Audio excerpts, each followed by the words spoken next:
everyone. Welcome to CRES this evening. I'm sorry we're a minute or two late here getting started, but we're so excited that you are all joining us. I'm going to go ahead and get started with the chapter announcements. The mission of the Denver chapter of CRES, which is the Colorado Renewable Energy Society, is to support a 100% renewable Colorado through education, engagement, and connection to networking opportunities across all Denver communities. We value renewables, emerging technologies, efficiency, diversity, inclusion, and community.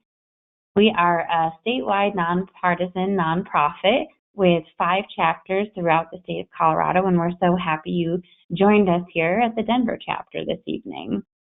So what we'll do is we'll go through a few announcements, and then we will turn it over for our feature presentation this evening. As always, we encourage you to engage with us and ask questions of us as well as our speaker. There is a question box as a part of the GoToMeeting platform. Feel free to type your questions in there. And Greg, who is a part of the Denver chapter, will be question master this evening, taking your questions and relaying them to Dr. Roy for you. So please, please, please don't hesitate to type those questions in the chat box throughout the conversation.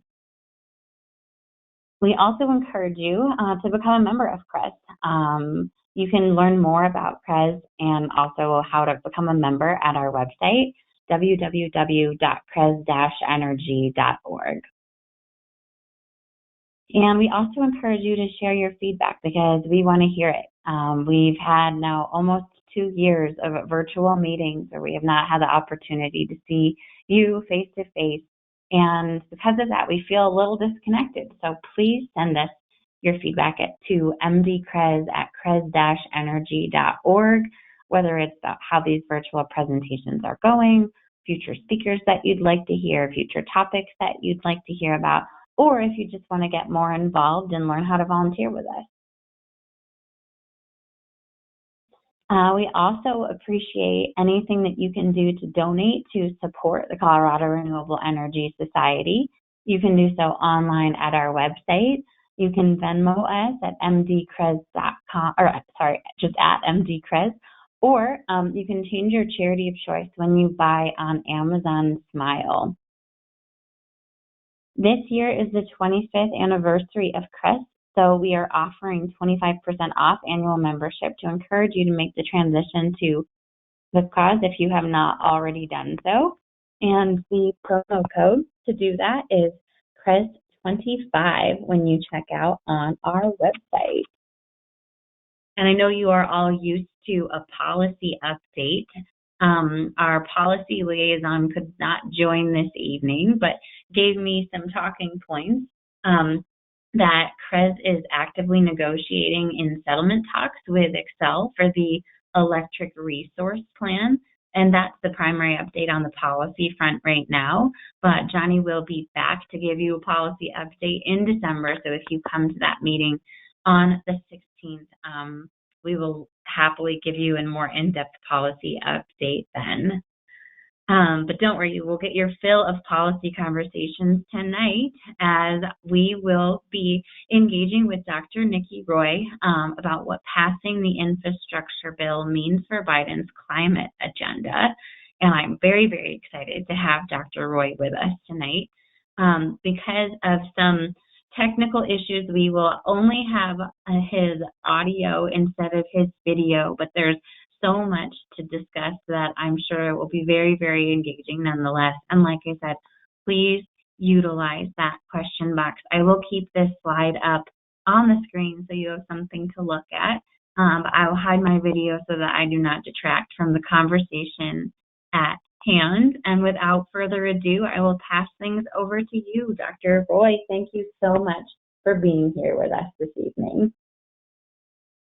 So Lindsay and Greg, it's very, thank you so much for allowing me to visit with your group. It's really an honor to do so. This is a pretty remarkable time to be talking, because tonight, even as we speak, the House of Representatives is voting on the Build Back Better bill, having passed and sent to the president's desk a couple of weeks ago the infrastructure bill, and so it's really quite on point. By way of background, I am Congresswoman DeGette's Climate Change and Environment Policy Director. I've been with her in that capacity since January of 2019. I've been working on climate change issues for 21 years. 14 years with the Pew Center on Global Climate Change, which is now called the Center for Climate and Energy Solutions. Another couple of years with the Climate Works Foundation, which is a big international philanthropic foundation that funds international climate action. And then before that, I worked mainly on toxics with the in the U.S. House, Senate, EPA, state of Massachusetts, and the Environmental Defense Fund. And I was raised in Phoenix. With all that, I was raised in Phoenix, Arizona.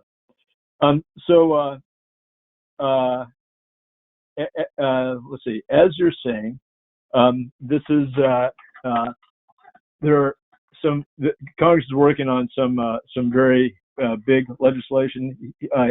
In my 21 years on this issue, I've never seen as much of a mainstream focus on climate policy as we're seeing today.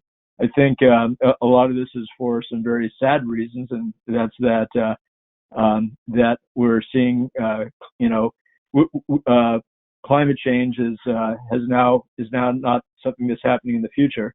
It's something that's happening right now, and we're all seeing the results of it. We're seeing winters change, and increasingly, strong storms, more storms, increasingly violent storms, sea level rise. It's really those who had doubts about it can no longer really have that much doubt about it, and so it's showing up in the mainstream of our policy dialogue. And I think it's interesting that Presidents Clinton and Obama both came to office very strongly advocating for climate policy, but Biden is, I think President Biden is sort of even a step above them in how central he has made climate change part of his agenda. And so let me just mention a couple of things that are in the infrastructure bill. So some of this you might have known already, but just a couple of things that are in the infrastructure bill that has been signed into law, and this is sort of a down payment on what we hope will then happen with the Build Back Better bill. Thousands of electric school buses to reduce carbon emissions and as well as pollution, more conventional pollution that our children are exposed to.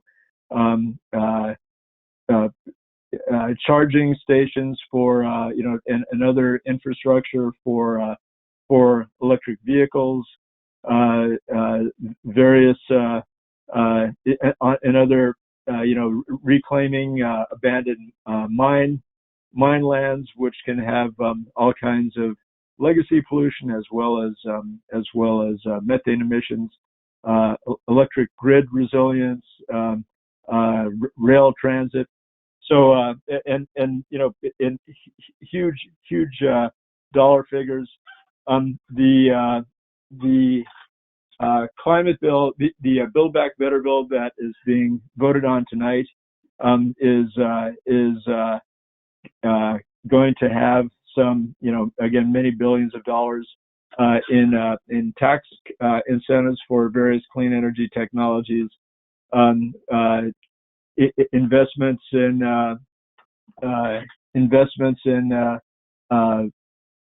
clean energy and all that sort of thing. And I'm sorry I'm stuttering here a little bit. I'm trying to find there's this one perfect note that I had that I could have spoken to you from that, of course, I can't quite find. Okay, here it is. Perfect. Oil and gas leasing reforms. As many of you know, our oil and gas leasing on public lands has been very heavily tilted to extraction from the public lands, and so one of in the category of revenue raisers, we have some reforms that are intended to the ostensible, I think the public reason for these is just to make sure that we're getting from those private companies who are extracting oil and gas from our public lands are paying a fair share. But this also has the effect of putting a price on the carbon. We're getting increases in royalty rates, both onshore and offshore. Updating bonding requirements so that when companies are going out of business, they're having to guarantee that they can leave enough money to clean up their mess. We're canceling the Arctic. There's been leases made for extraction in the Arctic, and some of that's being canceled. There's an offshore oil and gas moratorium, and in addition to the tax cuts that I was saying earlier. So it's really quite a huge amount of measures, billions of dollars of measures that are going to this. Gosh, I am so sorry. There was more. So, but I also wanted to talk a little bit today, if I could. Let me stop there, and then and see if anybody has any questions about that. I also wanted to talk a little today about what Congresswoman DeGette is doing specifically on clean energy, because especially for a group that wants to get 100% clean energy in Colorado, I thought this would be relevant too. But before moving on to that, let me stop and see if anybody has any questions or thoughts or anything on what I just said. And actually, let me talk a little bit about the process. So tonight, the House is voting on the Build Back Better bill. It's expected to pass if it hasn't already while we've been speaking. And then it goes to the Senate. We don't quite know what's going to happen in the Senate. Obviously, anybody who reads the newspaper knows that Senators Manchin and Sinema are key figures over there. We're still trying to understand exactly what Senator Manchin will like or not like in the House Build Back Better bill. There's also the question of what the Senate parliamentarian will be thinking of various measures in there. There are two rules that are too tedious to really describe here that would lead the parliamentarian to remove specific items from the House Build Back Better bill. We don't know how she's going to rule on those. A lot of very smart people have been working on this bill to make it something that'll both align with where we think Senator Manchin and Senator Sinema are going to be and where the Senate parliamentarian are going to be. I'm guessing they will be almost entirely correct, but that there will still be a few items that will be lost. Everybody seems to think that we're going to be able to get this done sometime in December, and signed into law in December. I hope that's true. People have been setting deadlines on this all year long. This feels like another deadline, but it also feels like there is finally a gathering consensus that it could actually get done. So let me pause there and see if there are any questions, thoughts on what I just said before I go on to what Congresswoman DeGette is working on. Sure. Thank you, Nikki, for that overview. we have a question from one of our members, I believe, Jeff Doherty has asked the question, what is the one thing that isn't in the bill that you can, that you think can make the biggest impact on climate change? Well, coincidentally, that's exactly the thing that I'm working on for Congresswoman DeGette. This was actually an issue that was addressed in the bill until just a few weeks ago, and this is a clean energy standard, basically. And so for those of you, I'm sure most of you are familiar with this concept. I know you're familiar with the concept of a renewable energy standard. Colorado's had one for, 15 years, 20 years, that requires, power companies to provide a certain level, and in some cases an increasing level, of their electricity through renewable energy sources. While that works great in a state like Colorado, which has 300 sunny days a year, there are other states where, because of their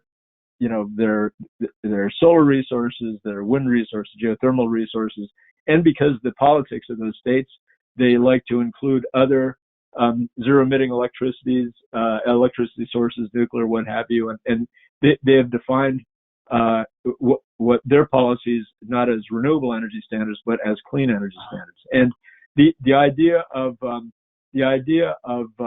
enacting a federal clean energy standard has been kicking around for at least 20 years. I've worked on these issues long enough that I remember a carbon tax being the thing that Congress was working on back in 1993.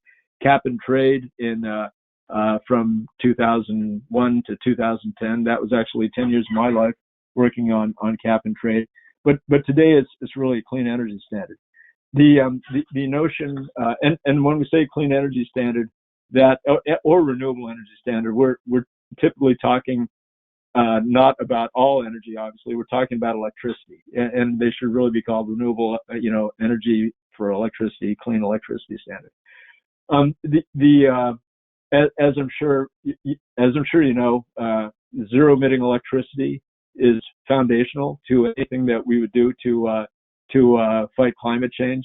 The two broad tasks that we as a global economy face in reducing our emissions are to generate 100% of our electricity with zero emitting resources, and to electrify as much of the built environment, manufacturing, transportation, and any other sector of the economy that we can with electricity, replacing with electricity the emitting sources, the fossil fuel that is used instead. And many of us are driving electric vehicles these days. That the impact of even complete electrification of our transportation is going to be limited if we can't zero out the emissions of electricity generation. In the original draft, in the version of the Build Back Better bill that the House Energy and Commerce Committee, on which Congresswoman DeGette sits, voted out in September, there was a clean energy performance program. And because of the really tricky rules, and I'm sure you've all been reading about the budget reconciliation process, which among other things requires that any measure that's going to be included in the budget reconciliation process has to work only by raising revenue or making expenditures. The policy levers that are allowed in such a thing are very limited. And so a clean energy standard of the type that we might be familiar with couldn't really be done through reconciliation. And what they did instead, they had a certain level of electricity that had to be provided from zero emitting sources in the bill, and companies that fell too far below that level would have to pay a penalty, and companies that exceeded that level would get a reward. Unfortunately, frankly, I think this was sort of predictable. Unfortunately, Senator Manchin objected to it because he felt, and actually, in all honesty, he was right about this, that it would penalize coal, which is important to his state of West Virginia, which is, frankly, the point. So he objected to it, and that was enough to bump it out. I've been working for Congresswoman DeGette on a clean energy standard that we're hoping to move by regular order. Though we're not going to do that until the Build Back Better bill is enacted. Okay, thank you very much. Let's see, we have a question from Tim Stelzer. He's asking, how does the bill ensure sufficient investment in transmission, both new transmission, but more importantly, perhaps for the short term, increased capacity of existing transmission lines?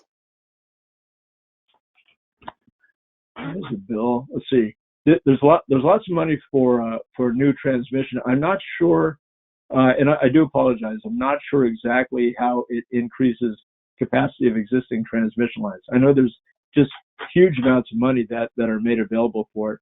I assume some of that is for expanding capacity, and I apologize.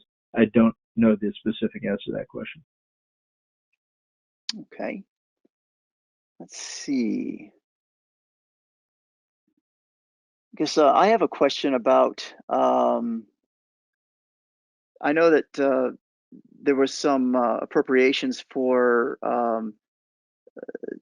charging stations for electric cars.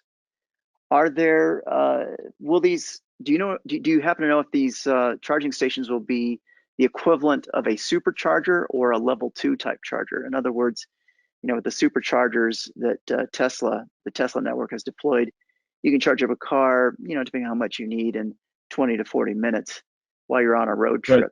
Right. Is there any, do you know if that's built into the plan to have a supercharger equivalent in this infrastructure? I know fast charging is going to be part of it. I don't know if it's entirely dedicated to fast charging, but I know that without fast charging, there's only so much, unless you have a home charger, there's only so much you can do. So I know a lot of it is fast charging. I don't know if it's exclusively for fast charging. Okay, this next question is from Jeff Doherty again. He's asking, what is the single most impactful piece of legislation that is currently being voted on? Well, so I would say in my view, one of the most impactful provisions of the Build Back Better bill is the methane emissions fee. This is one that we don't know if Senator Manchin is going to go for, but the idea is that any methane waste from oil and gas extraction has to pay a fee. And for those of you who you may be familiar, methane is when viewed in the short term, methane degrades fairly rapidly in the atmosphere. But in the short term, methane can be over 80 times more potent to greenhouse gas in holding the sun's energy in the Earth's atmosphere than carbon dioxide. And oil and gas extraction, processing, and transmission can be a huge source of methane emissions. And so in the Build Back Better bill, there's a methane emissions fee. I would rank that as among the most important provisions of this, because it among other things, it would put for the first time a price on greenhouse gases, which is not something which is something that people have talked about for a long time, but we haven't had. I would say next to that are the tax credits that are in the bill for the various zero emitting technologies, and those and the way you stated that, in terms of what we're voting on now, those are, Build Back Better is what we're voting on now. We are hoping, in addition, after Build Back Better, we're hoping that the House will take a shot at enacting a clean electricity standard, as I was describing, and that would be, if we get that through, I think that will be huge. The other thing that I do want to point out that about a year ago, Congress enacted probably the most important thing that is ever done on climate, and it's one of the least understood, one of the least known things because of the way it was done. There's a category of man-made global warming pollutants, HFCs, hydrofluorocarbons, that we have substitutes for, and that we and industry, the industry that uses these and that manufactures these has substitutes for them that are not, that don't have the same impact on climate.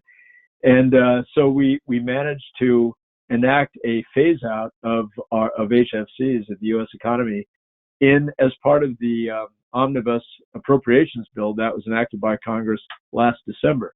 Nobody seems to really know this, and that was by design, because that was at a time when we had Donald Trump as president, and Trump is more or less a climate change denier, and was leading his party in that direction.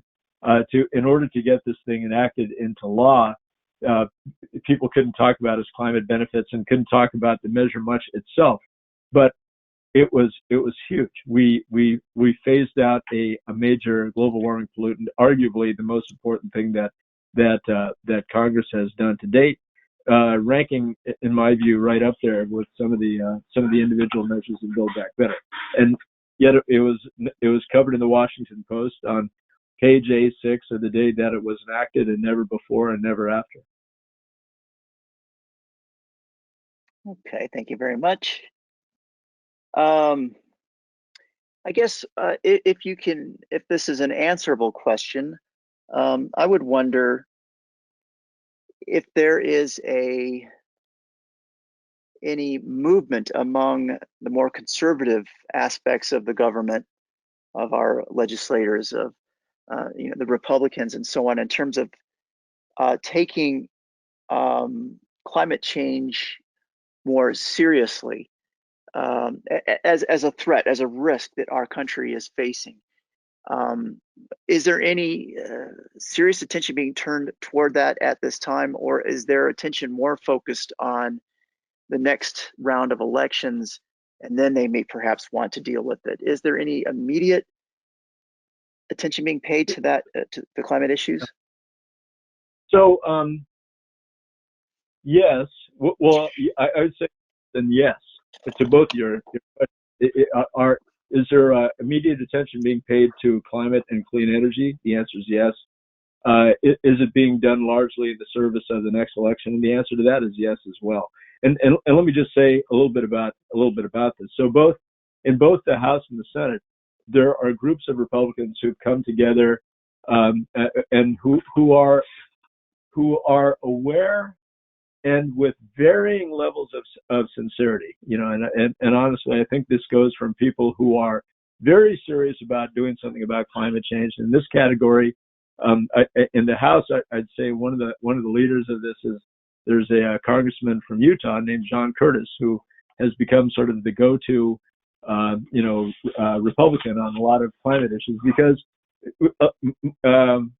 we feel that he is genuinely concerned about climate change and wants to do something about this. And then there are other, and in the Senate, I'd say Mitt Romney, Lisa Murkowski, Susan Collins, even Bill Cassidy of Louisiana, who is somebody that most folks might not even hear about.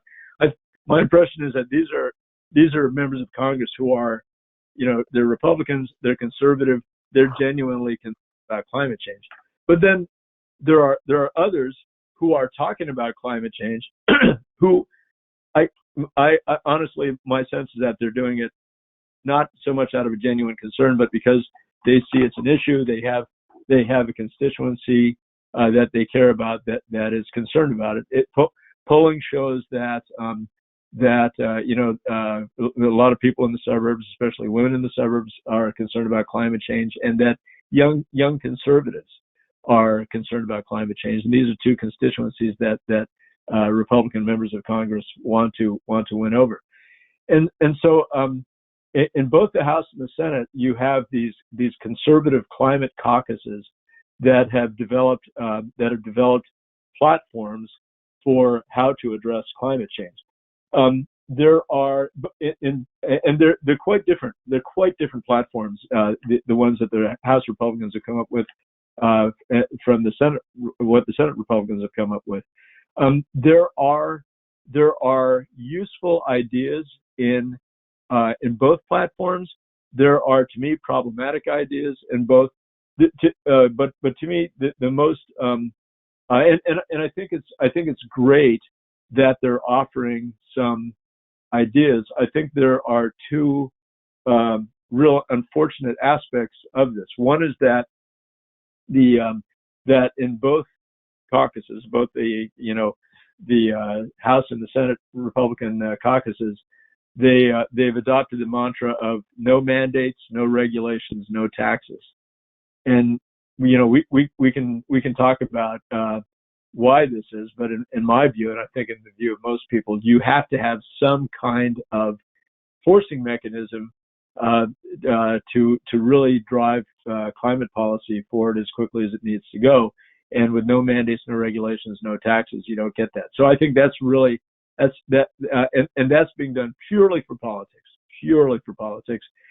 Is done partly because they don't want to. Nobody wants to annoy Trump, and the feeling is that Trump would be against that kind of thing. Nobody within the Republican Party, I should say, or else you might invite a primary and have a tough time on your hands.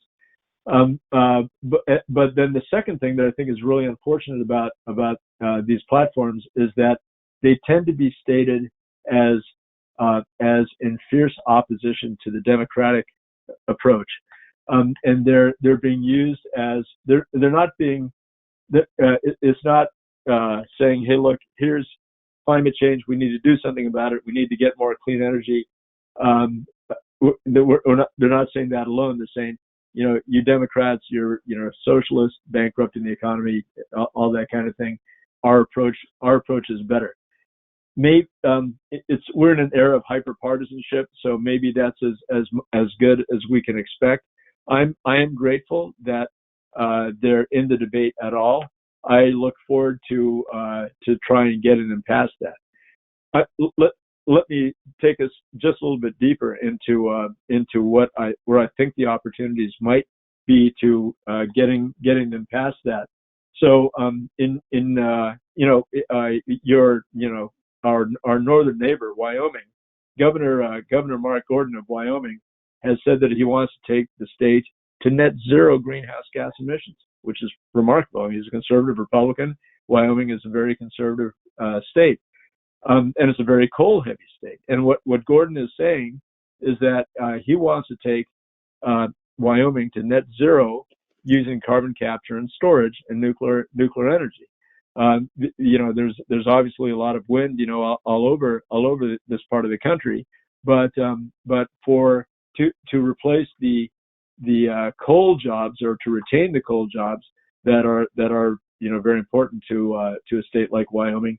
Gordon feels that coal with carbon capture and storage and I guess gas with carbon capture and storage and nuclear power are going to be what does the trick for him.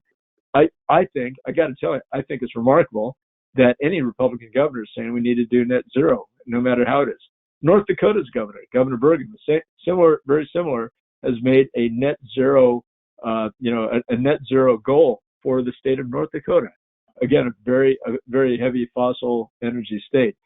My sense is that to take the Republicans to a more constructive place on this, where they are willing to talk about mandates and get really serious about this, will require us to engage on the technologies that they want to engage on. A couple minutes ago, I said, you all are a group, as Lindsay was sharing at the beginning. You're a group that wants to see 100% renewable energy in Colorado, and in Colorado that makes perfect sense. There's so much such a sunny state, and it's a state that that is moving away from a legacy of resource extraction. Obviously, still a huge amount of resource extraction in Colorado, but the state's economy is moving away from that. The values that Coloradans have for their state are moving away from that. I don't observe that to be happening in Wyoming or North Dakota or Montana or West Virginia or Kentucky, at least certain parts of Kentucky. And so for those of us who want to see climate change dealt with as quickly as possible, who want to get our electricity system down to zero as quickly as possible, that probably means I've after much thinking about this over the last 21 years, I've come to feel that means, okay, if we're in Wyoming, let's be open to CCUS. Let's be open to nuclear power.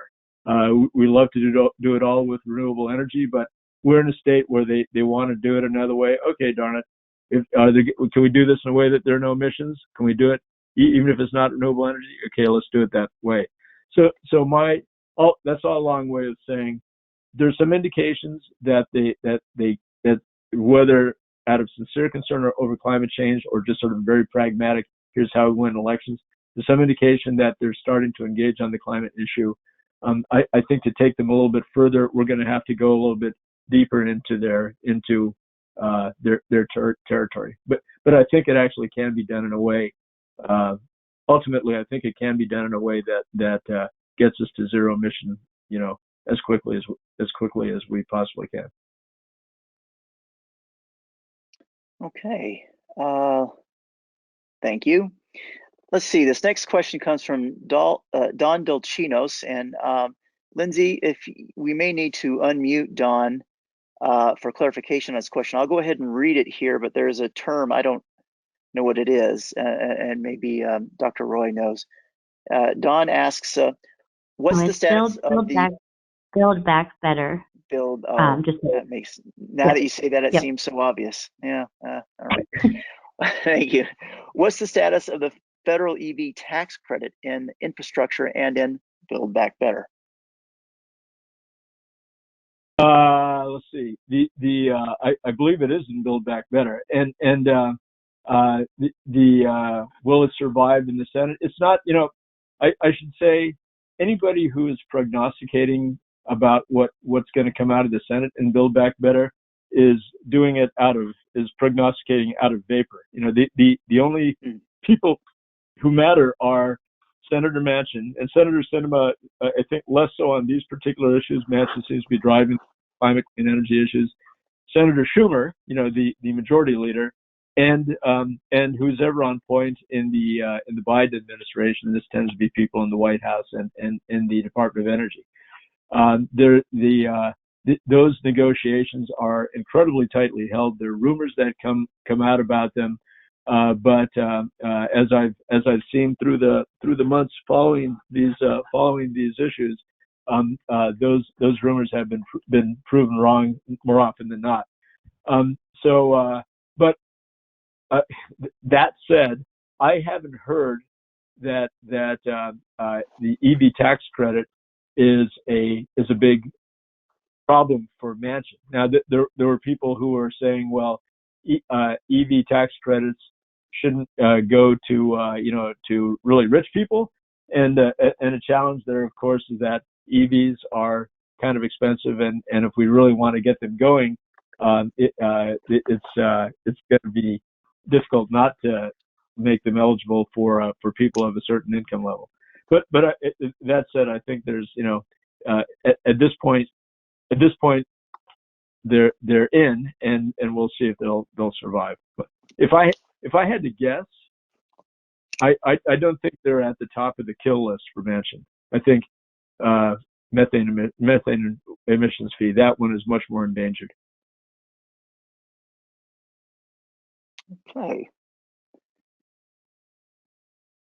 Okay, this next question, it's from our very own Alan Edney.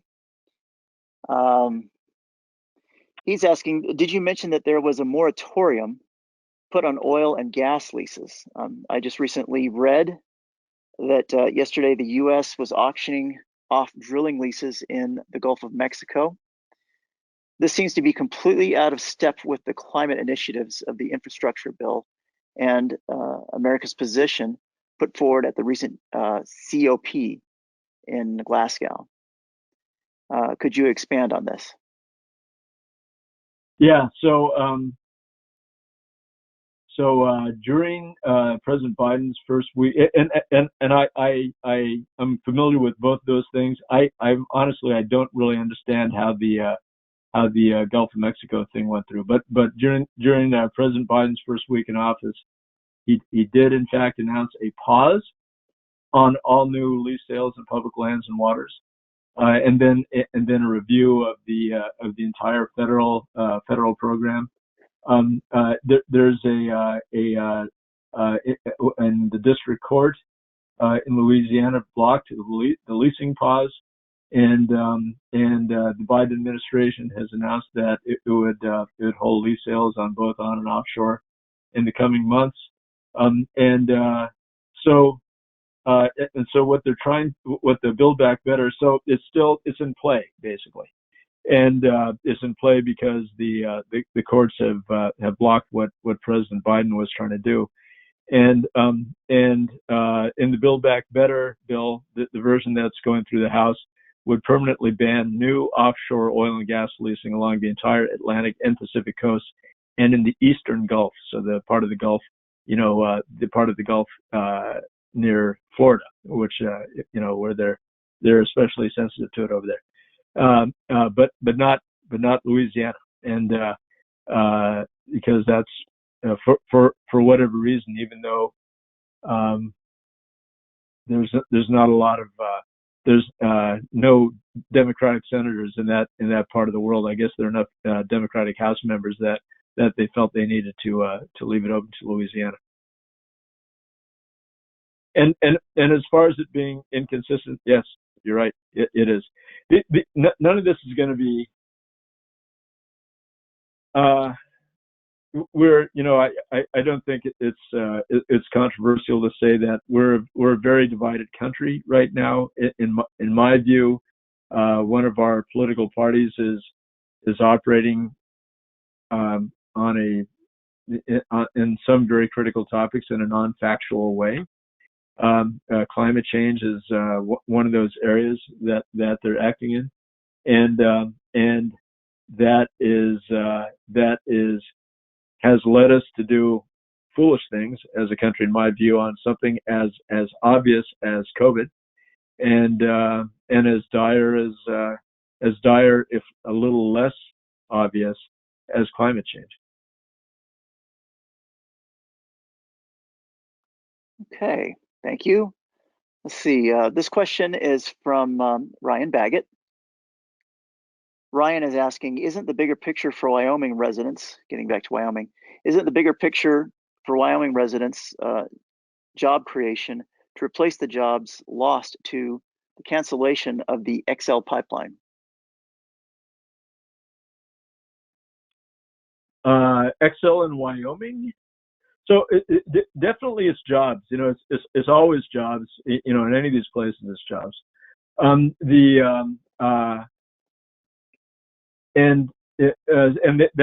That's absolutely the picture. I think coal, the disappearance of coal, customers for coal is a huge concern in Wyoming, and I think that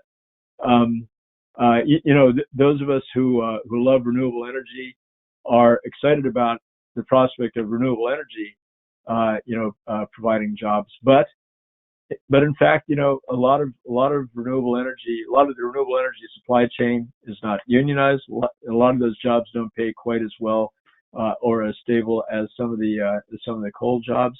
And that's what I know. I hear from folks in a lot of those states. But it is jobs. I'm not sure Wyoming with Keystone XL, but definitely jobs. Absolutely foursquare on that one. Okay, let's see. The next question is from Jonathan Singer. Jonathan is asking, any idea on how successful Hickenlooper or Bennett's bills will be on oil and gas? And then he goes on to say, Senator Michael Bennet introduced a bill co-sponsored by Senator John Hickenlooper to hold oil and gas companies accountable for cleaning up their oil and gas wells on public lands. Senator Hickenlooper recently introduced a bill to end the wasteful practice of non-competitive leasing and requiring that taxpayers receive, and this is in quotes, fair market value, end quote, for all oil and gas leases on public lands to be issued through a fair and competitive process. How successful they'll be? Well, there's there's some of that in Build Back Better, so I think that's really the place that will happen. The challenge that we have with any bill that goes after anything that the oil industry doesn't want, and the oil and gas industry has been proven itself very effective for decades at protecting its interests, its money interests, and the problem is that they're very closely aligned with the Republican Party. So it's been historically very, very hard to get anything through the Senate that is at odds with what the industry perceives as its interest. If the budget reconciliation process that we're in the middle of now offers really the best chance that we'll have of winning over them, because all it requires is the Democrats. And so the question there is whether a challenge that we have is that so in West Virginia, Manchin is very, very concerned about the fossil interest in his state, especially coal. But in West Virginia, there are now more gas jobs actually than coal jobs. West Virginia is still largely culturally a coal state, but there are actually more gas jobs than coal jobs. So he is showing up in opposition to some oil and gas industry interests. All that said, I have seen, in working on this issue, I've seen some evolution on the part of the oil industry on some, situational evolution, and I'll give you two examples. The first is on methane waste. The methane. I remember, maybe 10 years ago, nobody really was talking about methane. Today, it's very for those of us who care about climate change. Even those of us who don't make a living caring about climate change, we're all familiar with methane and how terrible a global warming pollutant it is, and that it comes to a large extent from oil and gas operations.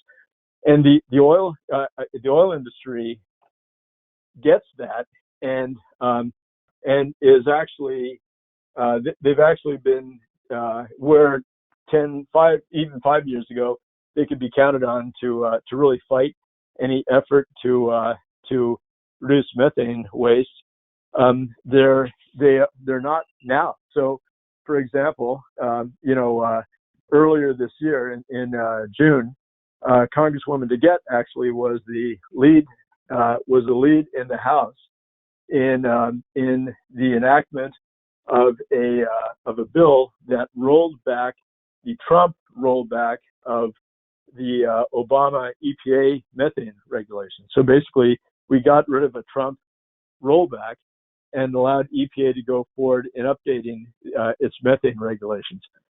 Remarkably, the American Petroleum Institute, which is the big, trade association in the oil and gas industry, was neutral on that bill, and we actually had major oil companies who were supportive of the rescission of the Trump rollback.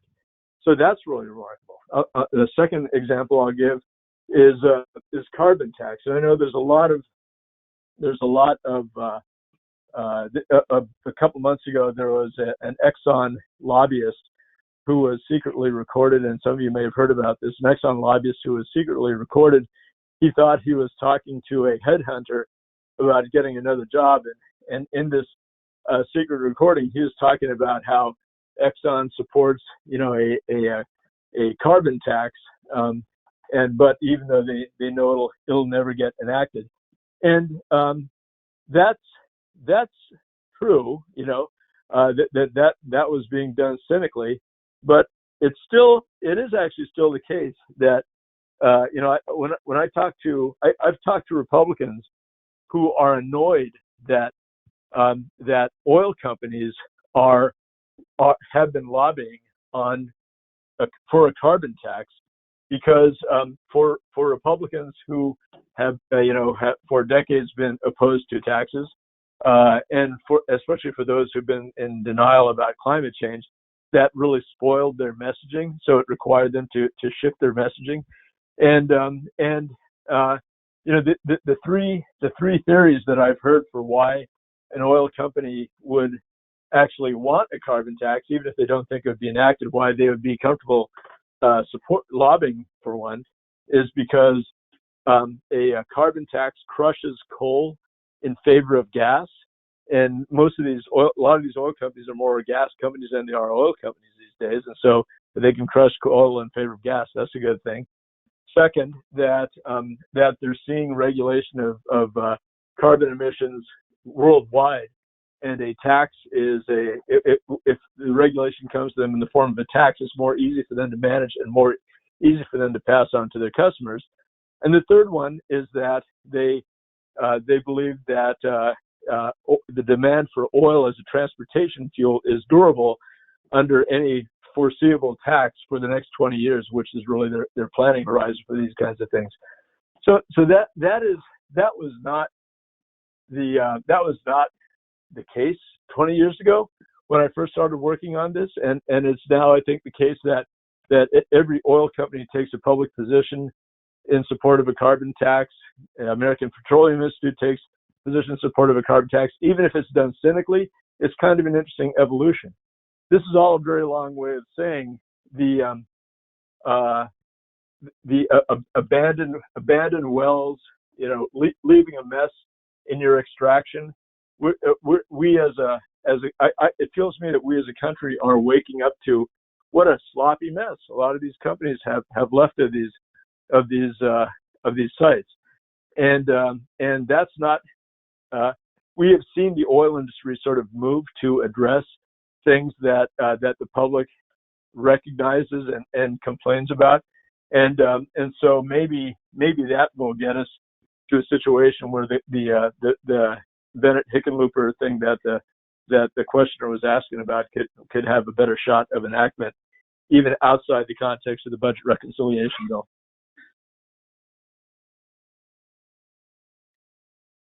Okay, very well. Let's see. We've got another question here from Ryan Baggett. It looks like he's referencing an earlier question.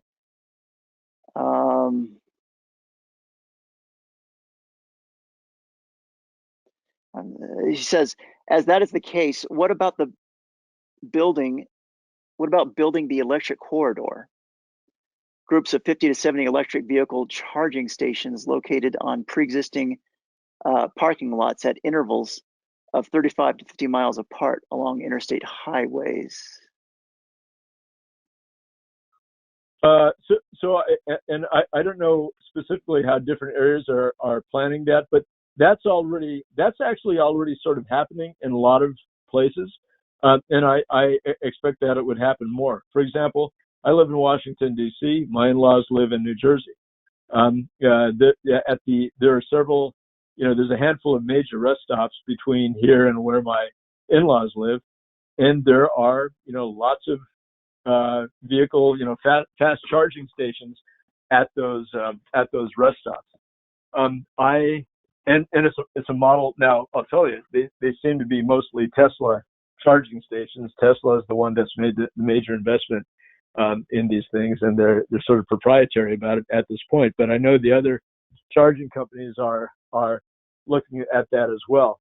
I don't know if I don't think that's uniform across the country. I think it's probably more concentrated in some areas than others. But that basic idea of a charging corridor where you can be comfortable knowing that you'll find a place to charge, I think is exactly the model that is being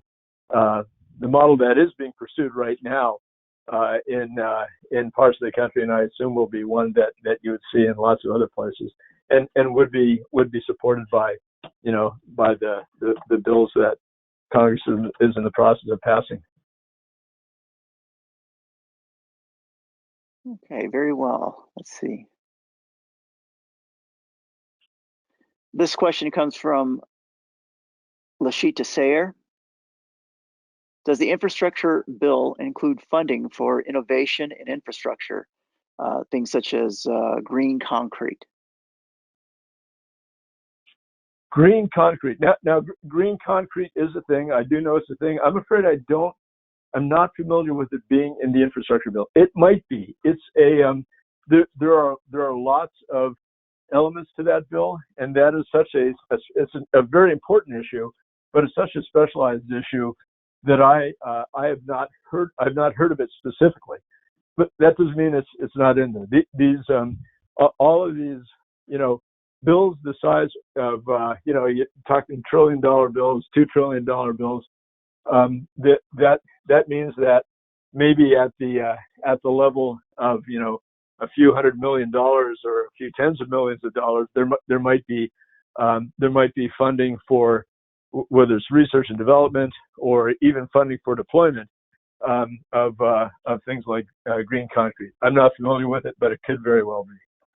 And if you like, I'm and Greg, feel free to share with everybody my email address. I'll just say it now. It's Nikki, nikki.roy @mail.house.gov. And Greg, you have that. You can share it with everybody. Send me any questions about specific aspects of either of these bills, and it might take me a day or so. I'm actually going to be taking off next week, but I'll get back to you and let you know what's actually in these bills, and including green concrete if that's of interest. I can respond to you specifically on that. Well, thank you, Nikki. That's very generous of you. Is there provisions within the Build Act that are built for just innovation in general? Maybe innovation in infrastructure in general. Is there provisions in that area? Well,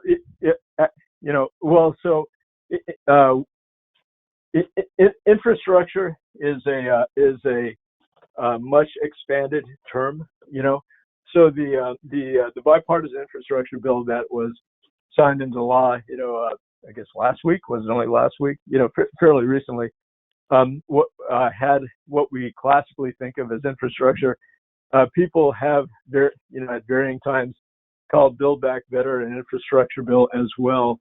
But on the general question of whether there's funding for innovation, absolutely. I mentioned the tax credits. The tax credit, especially the tax credit that Senator Wyden of Oregon is chairman of the Senate Finance Committee, and he will probably be revising the tax credits that we send over tonight. And his preferred clean energy tax credit is technology neutral, and so you get a tax credit for generating electricity with zero emissions in any way imaginable.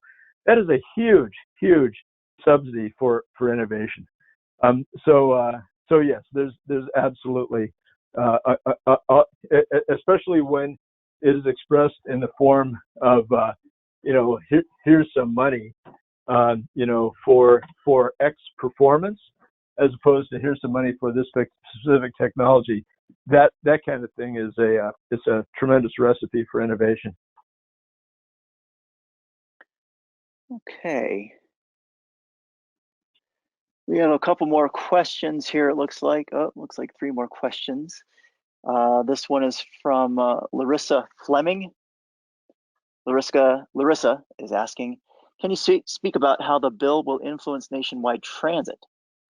In Denver, we have RTD, which is solid, but do you know what cities they hope to develop transit infrastructure more?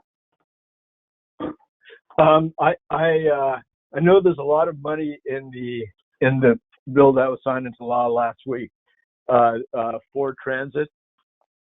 I'm afraid I'm not familiar with how exactly it's going to be given out by the Department of Transportation. You know, whether there's a formula in past transportation funding bills. There have been funding formulas for which states would get the money, and then even how much they'd be allowed to spend on highways versus transit. I'm afraid I'm not as familiar. And Larissa, if you can send me an email with that question, I'll look it up and see if I can get that answer for you. Very good. Thank you very much. Let's see. Oh, we have another question from, Lashida, I just accidentally fat-fingered the keys and I deleted your last question. Would you mind typing it back in? I was trying to read it and I fat-fingered it. So my apologies. See, this wouldn't happen if this was all on index cards. Oh, I know. You know, this is a wonderful age we live in, but there are some prices we pay. Oh my gosh.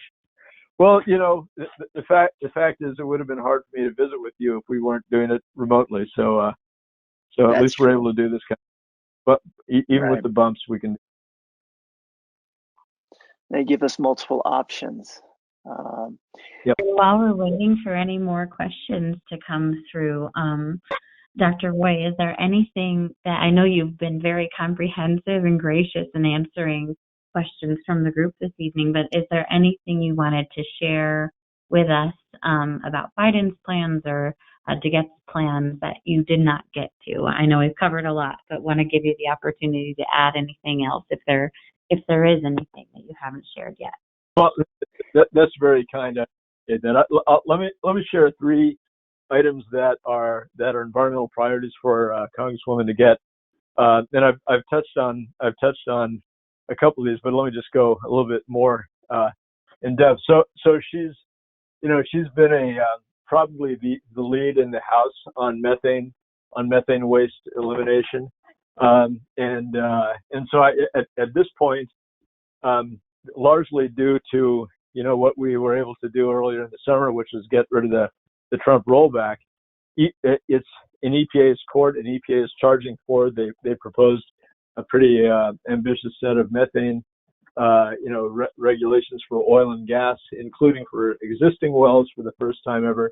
And there are a couple of improvements that we like to see on those regulations, but we're actually pleased with them already, but we like to see them improve just a little bit.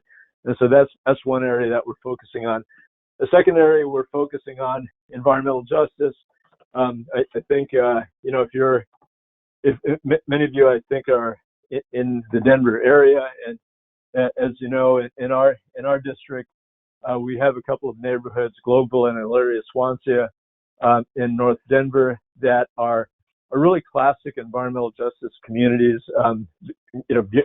Beautiful communities, but also tend to be lower income and largely Hispanic, and with many of the classic environmental justice problems. We have the Suncor refinery, which is right next door, which has had hundreds of violations, and then you throw in I-70 and the rail yard and remediated Superfund sites and other industry, and the Denver brown cloud and lead in drinking water, just sort of classic environmental justice situations. And so the Congresswoman has a bill that is intended to address the problems that we face in those communities and in thousands of others like them across the country, and is required to do 2 things. One, to get EPA to identify areas where there has been persistent under-enforcement of existing environmental law. So not new environmental law, but under-enforcement of existing environmental law, which is sort of a hallmark of these communities. And then the second measure is for EPA to figure out how we deal with the cumulative health risks that arise from multiple sources of pollution. Because it's not that we're just exposed to one pollutant, we're exposed to a toxic stew coming at us through lots of different media. And it's been documented that in many cases these have symbiotic, damaging effects on us. But this is not really reflected in our environmental policy. And so the Congresswoman's bill would require EPA finally to address that. And then a third, so methane, environmental justice. And then the third area, the Congresswoman has a clean energy standard, a clean energy standard combined with clean energy tax credits that would have the U.S. electricity system get to 100% zero-emitting electricity between 2035 and 2050, depending on the availability of technology. And really, one of the hallmarks of this bill is that we have today the technology to generate about 80% of our electricity using zero-emitting sources, primarily between solar, wind, and nuclear. We know how to generate about 80% of our electricity without carbon emissions. But the problem is that given the daily and seasonal variation that can happen in electricity, and the fact that none of those sources ramp very well, and of course there's the intermittency with solar and wind, and we don't yet know where our breakthroughs are going to come through. Are we going to get the seasonal energy storage that would allow us to go to 100% renewable energy? Are we going to invent Mr. Fusion? Are we going to invent, somehow perfect carbon capture and storage? And so she has a bill that is intended to drive innovation in a broad range of zero-emitting electricity generation technologies, and to require their deployment as quickly as they become available in a way that's affordable and reliable. Because the other insight that we have is that electricity is a fundamental pillar of modern life. In our homes, in our businesses, we will not, and in my view, and I think in Congresswoman's view, should not be doing things that damage the affordability and reliability of electricity. And I think properly structured, we can do the innovation that allows us to eliminate the carbon emissions associated with electricity generation, and do it while retaining the affordability and reliability. And that's what that clean energy bill is about. And I'd be happy to, again, on that one, I'd be happy to talk to anybody at length about that. Well, very well. That is actually all the questions that we have at this time. Are there any further questions people would like to submit? But I guess I would also like to turn it over to you, Dr. Roy. How are you feeling? Since we don't have any questions at the moment, shall we wrap this up? Let's go ahead and wrap it up. Let's All right. go ahead and wrap it up. But I would just, look, it's a really great bunch of questions. Really, I'm not at all surprised. Very, very smart bunch of questions.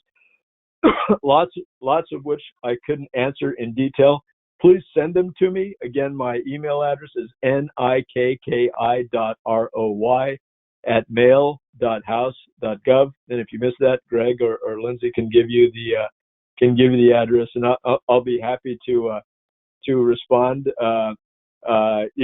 There might even be time to hop on the phone, and I'd be very happy to do that time allowing. So that's it.